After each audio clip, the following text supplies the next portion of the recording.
박지훈의 세계는 그리고 우리는.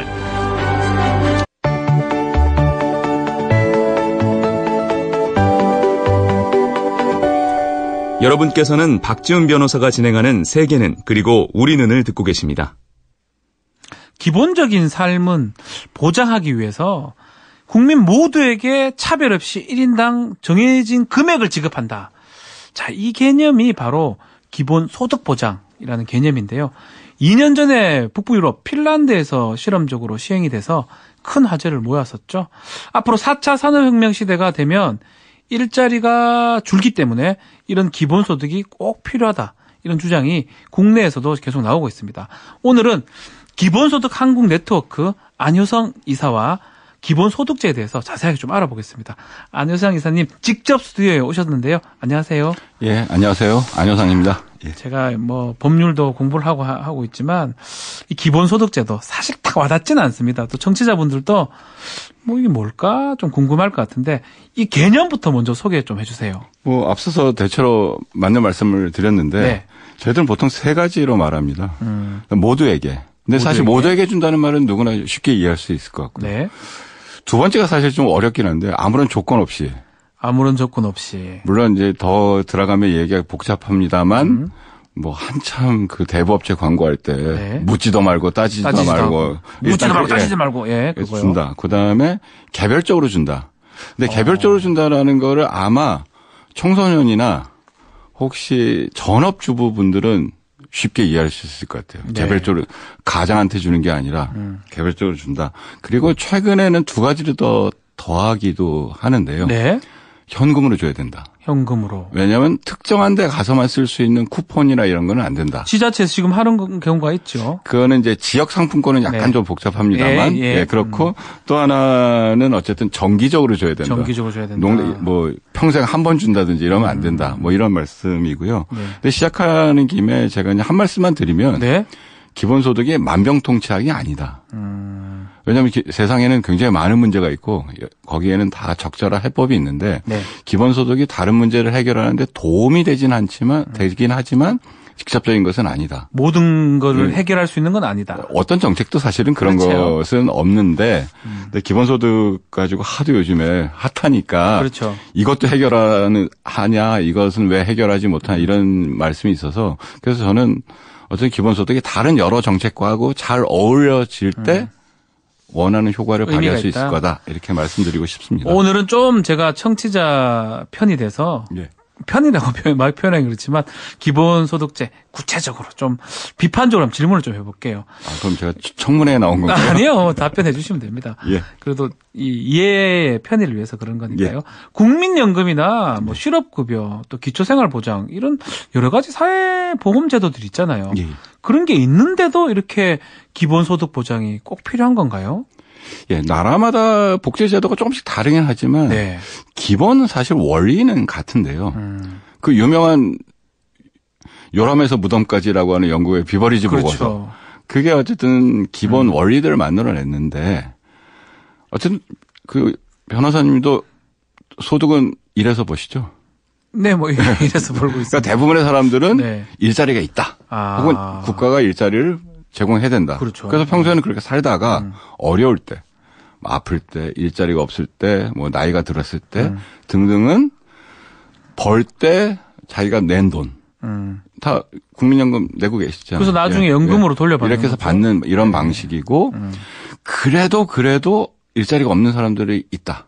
이른바 빈민이라고 부르는. 그렇죠. 그래, 근데 많지는 않을 거다. 한 3% 될 거다. 이렇게 생각해서 기본적으로 평소에는 일해서 살고 그때 모아둔, 이렇게 기여하고 물론 국가도 같이 내주고 그렇죠. 이런 걸 해서 어려울 때 살고 이게 기본적인 구조인데 이 전제가 딱 있죠. 모두가 고용돼 있다.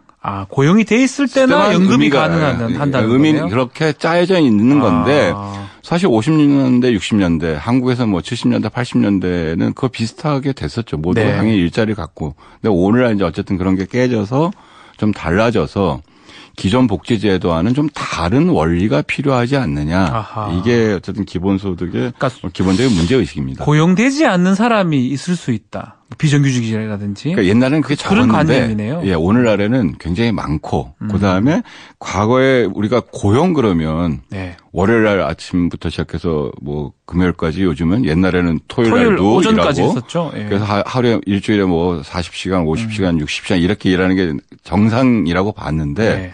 이른바 풀타임 고용이라는데 오늘날은 그런 식의 고용 형태가 점점점 줄고 그러니까 그래서 이 사회보험이라는 것으로 커버할 수 있는 게 굉장히 많이 줄어들었다고 볼 수 있죠. 자, 이런 시도를 직접 정책으로 실현하는 나라들이 많이 있나요? 제대로 정책으로 시행하는 경우는 없고요. 네. 아까 말씀하신 것처럼 핀란드에서는 핀란드. 기본소득이란 이름으로 약간의 실험을 지금 진행 중이고요. 아직 안 끝났고 네. 과거에 아프리카의 나미비아요? 그다음에 인도 같은 곳에서는 마을 단위에서 기본소득을 외부로부터 자금을 마련해서 사람들에게 현금을 줬을 때 그 사람들의 생각이 어떻게 바뀌고 뭐 행동이 어떻게 바뀌고 그래서 어떤 효과가 있느냐 이런 것들을 실험한 적이 있었습니다. 자, 그러면 핀란드 실험 얘기를 좀 해봐요. 예. 핀란드는 어떻게 이런 실험을 하게 된 거예요? 참 이런 걸 실험한다는 게 참 놀라운 일이네요. 그러니까 가장 중요한 거는 거기는 우리보다 복지가 잘 돼 있다는 건 다 잘 아시죠. 북부 유럽은 뭐 복지 자체는 뭐 그래서 훨씬 그런데 낫죠. 그 복지 제도가 아까 말씀드린 대로 완전 고용 네. 상태로 되어 그것에 기초해서 설계된 건데 세상이 바뀌었으니까 거기에 맞춰서 뭔가 좀 바꿔야 되는데 그래서 거기서는 기본소득 실험이란 말보다는 사회보장 개혁이란 말이 더 좋아. 사회보장 개혁. 이걸 예. 어떻게 잘 할까. 근데 제일 문제가 되는 게 오늘날 실업이 늘어나니까 실업수당을 주는데 그런데 사람들이 어쨌든 일자리를 구하지 못하니까 실업수당을 줘야 되는 부담은 점점점 더 늘어나겠죠. 그래서 어떻게 하면 사람들이 일을 할 수 있게 만들까. 이른바 노동유인이라고 이제 학자들이 이제 붙인 말로는. 네. 근데 실업수당은 일을 하면 끊기지 않습니까? 그렇죠. 근데 기본소득은 아까 말씀드린 것처럼 일을 하든 말든 주는 아무런 거잖아요. 조건이 없기 때문에 당연히 일이 있어서 돈을 더 벌 수 있으면 기본소득이 있더라도 더 사람들이 좋죠. 일을 할 거다. 그래서 이른바 노동유인이라는 게 얼마 있는가를 실험해 보자고 해서 노동유인. 예, 2015년 총선에서 집권한 지금 어쨌든 중도파 정당이 어쨌든 집권을 했는데 네. 다수가 어쨌든 지지를 했어요. 그래서 어쨌든 실험을 2017년 1월 1일부터 시작해서 지금 타고 있어요? 예, 올해 말에 끝나는 걸로 돼 있고 근데 결과는 아마 그 분석 보고서는 네. 내년 하반기쯤 돼야 나오지 않을까라고 예측하고 있습니다. 어떻게 성공할 것 같아요? 아니면 실패했다는 얘기도 있고요. 그래서 어떻습니까? 그게 그 서방 언론에서 내고 한국에서 받았었는데 네. 실험이 진행 중인데 실패했다. 그러니까요. 하기도 남의 나라 한다고 그래가지고 막, 예. 이거는 어떤 얘기냐면 네. 실험을 연장하지 않기로 결정했다라는 그래서 다른 실험을 좀 해보겠다. 그래서 아까 말씀드린 것처럼 지금 핀란드 정부가 꼭 기본소득이 문제가 아니라 사회보장제도 전반을 어떻게 개혁해볼까 하면서 이런저런 아이디어를 가지고 이제 하는 와중에 기본소득을 먼저 한 거고 근데 기본소득 실험은 더 이상 하지 않겠다라는 그 내막까지는 뭐 저희가한테 잘 알려져 있지 않으나 그거를 이제 실패라고 어쨌든 봤는데 실험은 어쨌든 끝나고 아까 말씀드린 것처럼 그것을 주관한 그 기관과 여러 네. 학자들이 아마 내년 하반기쯤에 보고할 결과가 거라고 나오겠네요. 지금 그 실험 담당 기관의 장이 네. 얼마 전에도 한국에 와서 어쨌든 그 컨퍼런스에 참여해서 밝힌 바가 있습니다. 자, 근데 핀란드는 얼마 정도 줍니까? 1인당? 그 560유로를 어쨌든 주는 걸로 돼 있습니다. 우리나라 돈으로 하면 예. 70만 원 좀 넘죠. 월 70만 원을 예. 그냥 7, 무차별적으로? 80, 예, 그 정도가 되겠죠. 1인당. 7, 80 주면 이게 실업급여라는 관념이 달라서 어차피 받는 거니까 예. 다시 또 노동을 하러 나가고 그러면 플러스 알파로 돈을 버는 일자리만 거잖아요. 있다면. 그러니까 그걸 지금 실험하고 있는 거고. 네, 사실 그 예. 기존의 복지제도에서 학자들이 제일 많이 문제로 삼는 게 실업의 덫이라고 해서요. 네. 이거 받는 거 있는데 일 더 해봐 일을 하면 그 끊기니까. 실업이 더 낫다는 거죠. 예. 왜냐면 왜냐면 또 실업당하면 다시 실업수당 받는데 그렇죠. 서류도 많이 내야 되고 복잡하니까 그냥 웬만하면 돈을 갑자기 많이 버는 일자리가 아니면 그걸 유지하려고 한다는 거죠. 네. 자, 들어보니까 좀 이제 이해가 좀 될 것 같고 이제 몸풀기를 해본 것 같아요. 자, 그렇습니까? 광고 듣고 와서 다시 좀 본격적으로 얘기를 해보겠습니다. 예, 알겠습니다. 광고 주세요. 교통 상황 보겠습니다. 민장 리포터. 네, 평소에 비하면 퇴근길 고속도로.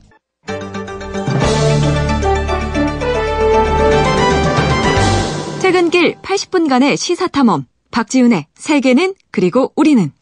아주 뜨거운 논란이 되고 있는 기본소득 보장 관련해서 기본소득 한국네트워크 안효상 이사와 함께 이야기 나누고 있습니다. 자, 핀란드 얘기를 좀 전에 얘기했는데요. 결국 우리 이사님 생각도 그렇고 우리나라에도 기본소득이 꼭 필요하다 이렇게 보시는 거죠? 예, 물론 그렇습니다. 자, 우리나라 같은 경우는 필요하긴 한데 저는 좀 고민을 해보면 꼭 뭐 기본소득 말고도 여러 가지 어떤 복지 제도가 있을 것 같긴 해요. 예컨대 뭐 영국도 뭐 복지제도 개혁을 한 게 있잖아요, 최근에. 꼭 이게 기본소득 보장으로 가는 게 왜 필요할까요? 뭐 아주 이상적인 말씀을 드리자면 네. 모든 사람이 다 우리 헌법에도 나와 있듯이 인간답게 살아갈 권리가 있다. 그런데 그 권리를 보장하는 제가 생각하기에는 네. 가장 유력한 수단이 기본소득이 아니겠느냐. 인간다운 생활을 네. 보장할 수 있는 가장 유력한 유용한 방법이다. 네. 아까 최근에 나 다니엘 블레이크라는 영화가 네. 나와서 이 복지제도가 지금 얼마나 많이 망가졌는가? 아니면 더 심하게 말하면 사람의 존엄성을 얼마나 짓밟고 있는가? 이런 걸 많이 보여줬던 것 같은데요. 어쨌든 그런 거 없이 제가 말씀드린 복지라는 건 그냥 먹고 산다 이런 게 아니라 어쨌든 인간의 존엄, 네. 자유 뭐 이런 것들을 어쨌든 지키면서 말 그대로 품위 있게 살아갈 수 있는 것을 정치 공동체가 보장해야 되는데 물론 기본소득 아닌 것도 있을 수 있습니다. 혹은 아까 말씀드린 것처럼 기본소득만으로 되는 건 당연히 아니죠. 아플 때는 병원을 가야 되고 그렇죠. 뭐 이런 것들이 다 있는데 그중에 어쨌든 하나로서 기본소득이 좀 꼭 포함돼야 되지 않겠느냐. 제가 드리고 싶은 말씀은 이것입니다. 맞아요. 다 필요한 것 같고 다 이상적이고 좋은데요. 예. 얘기 안 할 수 없습니다. 돈이 없잖아요. 돈 예. 얘기를 안 할 수가 없는데 어마어마할 거 아닙니까, 재원이. 이거 어디서 마련합니까? 일단 제가 이 얘기할 때 네. 사실은 90년대 초중반에 대통령 하신 분이 항상 떠오르는데 누구죠? 김영선 대통령. 네. 그분한테 고마운 게 OECD에 가입을 했어요. OECD. 예. 예. 어쨌든 그 전까지는 한국은 제3세계니 뭐 후진 혹은 개발도상국이란 말이 더 맞았겠죠. 그렇죠. 어쨌든 OECD에 가입한 이후에는 우리 어쨌든 기준과 눈높이는 거기에 맞춰졌는데 근데 악명롭게도 나쁜 거는 1등이고 좋은 거는 꼴찌고 이제 이게 그랬었죠. 현실이긴 합니다만 그렇고요. 어쨌든 현재 한국의 제가 이 말씀드린 것은 한국의 경제 규모로 보면 충분히 가능하다. 이렇게 말씀드리는 거고요. 저희가 지금 도입 모델로서 네. 1인당 30만 원 정도를 이제 생각을 월 하고 30만 월 원이요? 30만 원 정도를 네. 어쨌든 생각하고 그래서 뭐 1년에 180조가 든다 이렇게 생각을 하는데 180조는 굉장히 큰 돈입니다만 네. 저희 어쨌든 GDP를 감안하면 10%가 약간 물론 이제 달러 베이스로 하니까 그렇죠. 뭐 원화로 조금씩 달라지긴 하나 10% 정도 규모인데 마침 한국의 국민 부담률이 25% 내외예요. 그런데 OECD 평균 국민 부담률이 34.8%인가 뭐 연도마다 조금씩 다릅니다만은 네. 그래서 사실 OECD 평균 정도의 국민 부담률만 가져도 기본소득을 할 수 있다. 이렇게 말씀을 드리는데 세금 좀 더 내야 되는 거 아닙니까? 사실 그러면? 근본적인 문제는 지금 말씀하신 것처럼 세금을 더 엄청 내야 많이 내야 되는 거 아닙니까? 그렇죠. 근데 많은 사람들이 북유럽 복지국가를 부러워하면서 네. 받는 것만 생각하시고 내는 그들이 세금을 얼마나 많이 내죠. 내고 있는지. 근데 이게 사실은 이제 많이 내고 많이 받는다. 이렇게 해서 선순환이 되면 좋은데 네. 선순환이 되려면 당연히 국민적인 어쨌든 합의가 있어야 되겠죠. 또 아픈 질문 하나 드리면 실업급여 얘기를 하셨는데 그래서는 이런 생각도 들어요. 가만히 있어도 월 30만 원 많지는 않지만 예. 이거 주는데 굳이 또 일 안 하려고 하는 사람들이 생기지 않을까 이 생각도 좀 들긴 하거든요. 그건 좀 잘못된 겁니까? 굉장히 재미있는 에피소드가 있습니다. 네. 몇 년 전에 어쨌든 독일에서 기본소득과 관련된 영화 다큐멘터리를 만들면서 시민들하고 이제 인터뷰를 많이 한 적이 있는데 기본소득을 받으면 당신은 일을 하겠느냐 안 하겠느냐 그러니까 한다고 그래요, 자기는. 그럼 기본소득을 받으면 남들은 일할 것 같느냐, 안 할 것 같느냐, 안 할 것 같은데, 라는 대답이 더 많다는 거예요. 자기는 하되 남들은 안 할 것 같다. 예. 그리고 뭐, 이거 좀 별개입니다만, 그 로또 당첨된 사람들에 대한 뭐 추적 보고 같은 것도 외국에는 좀 있는데, 네. 사람들이 일을 한다고 그래요. 그런데 지금 하는 일은 안 한다고 그래요. 아, 그렇죠. 그러니까 좀 더 나은 일, 의미 있는 일. 그래서 저는 사람들이 기본적으로 그 방금 하신 질문을 자기한테 던져야 되는 거다. 남한테 던지는 게 아니라 저는 나는 할 거예요. 받으면 할 할 거냐 말 거냐. 그리고 하면 뭘 할 거냐. 그래서 도리어 저는 기본소득이 그것을 생각할 기회를 준다고 생각합니다. 자, 우리나라의 이 청년 배당 같은 게 좀 전에 얘기도 했는데 좀 비슷한 시도라고 볼 수 있나요? 지자체마다 하던. 아까 말씀드린 네. 것처럼 아무런 조건 없이 준다. 그런데 이제 그 성남시 같은 경우에는 이제 재원이 한정되어 있으니까. 성남시에만 쓸 수 있는 뭐 문화 상품권 예, 같은 그래서 거죠. 예. 특정 연령대만 줬으니까 일종의 이제 실험이라고 볼 수 있죠. 실험이다. 예. 그런데 이제 지역 상품권으로 한 거는 한국의 어쨌든 현실이 그 뭐 흔히 보통 이제 전통시장이라고 말하거나 지역 영세 자영업자들이 많으니까 그 부분들까지를 좀 감안해서 하고 그래서 거기까지는 기본소득이라고 봐야 되지 않겠느냐. 어쨌든 그 현금으로 준다는 건 자기가 원하는 어디다 쓸지를 자기가 알아서 결정한다는 뜻인데 그렇죠. 그 정도의 범위면 어느 정도는 그래도 되는 거 아닌가. 근데 더 장기적으로 생각하면 현금으로 하는 게 맞다고 생각합니다. 그러니까 지역화폐는 네. 이제 또 따로 고민해 봐야 될 문제라고 생각하고요. 자, 우리 지금 문재인 정부가 소득주도 성장론을 내걸고 있는데 이게 또 고용이나 내수로 직접 연결되지 않는다 이런 얘기도 있는데요. 기본소득제를 막 도입하면 개개인의 소득은 높아질 거 아니에요. 그렇겠죠. 이거 말고 다른 또 긍정적인 효과가 있을까요? 다른 긍정적인 그러니까 원래 아까 말씀드린 것처럼 사실은 이게 양극화 잡을 수 있을까요? 양극화를 아까 빼놓은 예 중에 이제 알래스카가 네, 알래스카요. 석유를 이제 추출권 이런 걸 주고 나온 로얄티를 받은 기금으로 운영해서 1년에 한 번씩 주는 알래스카 이제 배당이라는 게 있는데 1인당 $1,000에서 한 $2,000 1년에 한 번 주는 겁니까? 한 번 주는 겁니다. 100에서 200 정도네요. 예, 그래서 이제 보너스 개념이 더 강하긴 한데 그거 덕분이라고 볼 수 있겠지만 어쨌든 알래스카가 미국에서 사실 미국도 불평등이 굉장히 심한 나라죠. 그렇죠. 네. 제일 어쨌든 평등한 주고 그래서 저는 기본소득이 어쨌든 양극화를 어느 정도 완화는 할 수 있을 것 같아요. 조금은 도움이 된다. 예. 막 지금보다는 훨씬 낫다라는 거네요. 예, 그렇죠. 네. 자, 이 마지막으로 이 앞으로 우리 사회가 기본소득에 대한 논의를 좀 막 중구난방으로 누구는 막 좋다 그러고 누구는 그냥 세금 많이 든다 안 된다 이러는데 조금 어떤 방향으로 논의를 하고 어떻게 하면 좋을지 그거 궁금합니다.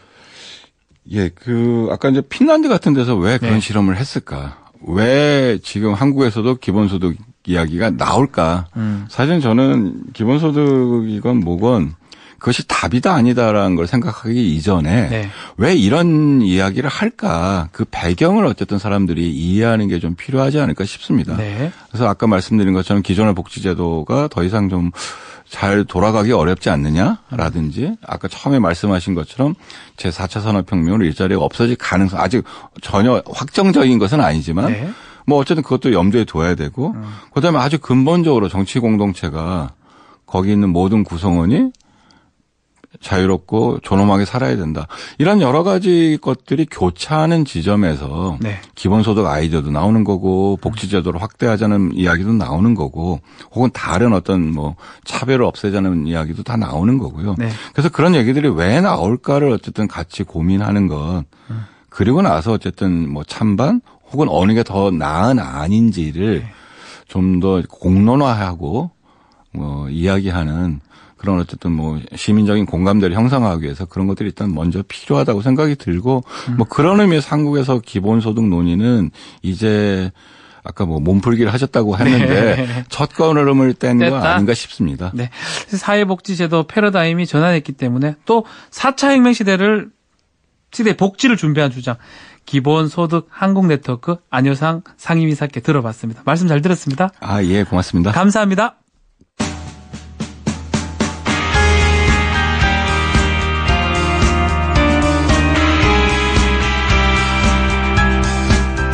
영화 국가대표 OST에 수록된 곡이죠. 버터플라이입니다. 세계는 그리고 우리는 오늘 순서는 여기까지입니다. 축구 응원해주세요. 저도 열심히 하겠습니다. 오늘 이 노래처럼 우리 버터플라이 한번 날아보면 좋을 것 같아요.